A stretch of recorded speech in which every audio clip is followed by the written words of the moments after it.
La Dianétique, la puissance de la pensée sur le corps, fut publié le 9 mai 1950.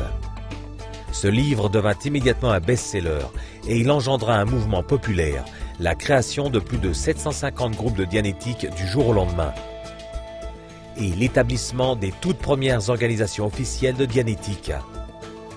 Parsemant la carte de Elizabeth, New Jersey à Los Angeles en Californie.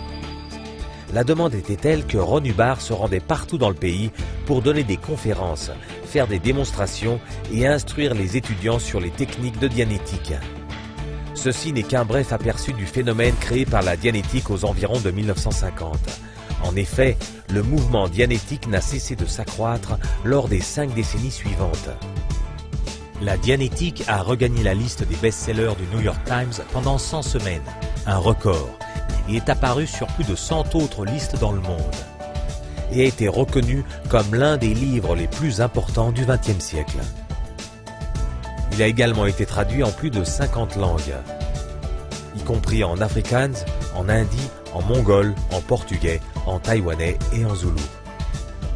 Un nouveau lecteur se procure le livre toutes les 4,8 secondes et commence alors une nouvelle aventure dans ce vaste royaume jusqu'ici inconnu et situé à 1 centimètre derrière notre front. Et à l'image de mai 50, les lecteurs du XXIe siècle se consacrent à améliorer leur propre vie, mais également celle de leur famille, de leurs amis et de leur communauté. Et ainsi, vous trouverez des organisations et des groupes de dianétique dans plus de 160 pays. Pour vous en donner une vue générale, voici un résumé succinct du monde de la dianétique d'aujourd'hui.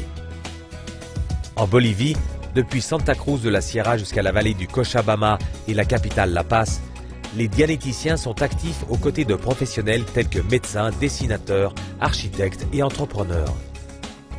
Dans le pays africain du Mali, un groupe de dianétique compte quelques centaines de personnes, dont certaines viennent d'aussi loin que de Tombouctou. Dans le centre industriel de Modène en Italie, des centaines de personnes se forment à la dianétique. En France, on peut trouver la dianétique le long de la Côte d'Azur, tout spécialement à Marseille, à Cannes et à Nice. À travers l'Europe de l'Est, la dianétique se répand partout dans les Balkans, en Slovénie, en Serbie, en Bosnie et en Macédoine.